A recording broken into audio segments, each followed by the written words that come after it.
তারা এখনো রাজবাড়ী শহরের প্রান্তরে ঘুরে বেড়াচ্ছে, এটা মোটেই কাম্য নয়। আমাদের আন্দোলনে কে কি করলো, কার কি অবদান, আমরা তো সফল হয়েছি, তাই না?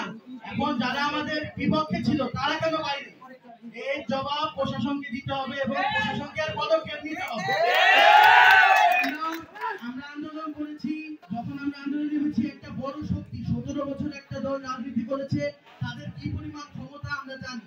17 বছর একটা রাজনৈতিক দলের বিপক্ষে আমরা আন্দোলন করেছি, আমাদের কতটুকু ভয় ভাবে আমরা আন্দোলন করেছি সবাই জানি, এটা এখানে প্রকাশ করার কোনো দরকার নেই। আমি বলতে চাই এই আন্দোলনে যারা আমাদেরকে হামলা করেছে তাদের অতি দ্রুত আইনের আওতায় এনে এর বিচার করতে হবে। দুই নম্বর কথা হচ্ছে আমাদের পরবর্তী পদক্ষেপ কি, আমরা কিভাবে রাজবাড়ী শহর উন্নত করতে চাই। আমাদের নিজের ভিতরে কোনো ঐক্যতা নাই, আমরা চাই আমাদের ভিতরে ঐক্যতা থাকে, একজন আসে একজন একজনকে দেখতে পায় না, এটা তো হতে পারে না। আমরা আন্দোলনের সহযোগিতা ছিলাম না, আমরা আন্দোলনের সহযোগিতা ছিলাম, পরবর্তীতে রাজবাড়ী প্রয়োজনে দেশের প্রয়োজনে আমরা আবার আন্দোলন করবো, কিন্তু কেউ কাউকে প্রতিহিংসা করবো না। আমরা এখানে কোনো রাজনীতি করতে আসি নাই, আমরা ছাত্রদের প্রতিনিধি।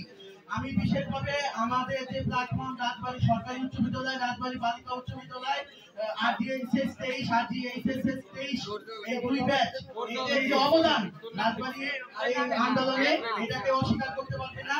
আমি বলতে চাই যে এই যে রাজনৈতিক নেতাদের তারা আমাদের সাথে কমিউনিকেশন রাখুন, তারা আমরা কিভাবে নতুন রাজবাড়ী চাই সেটা আমাদের কাছ থেকে শুনুন, আমরা সেভাবে নতুন রাজবাড়ীকে উপস্থাপন করব।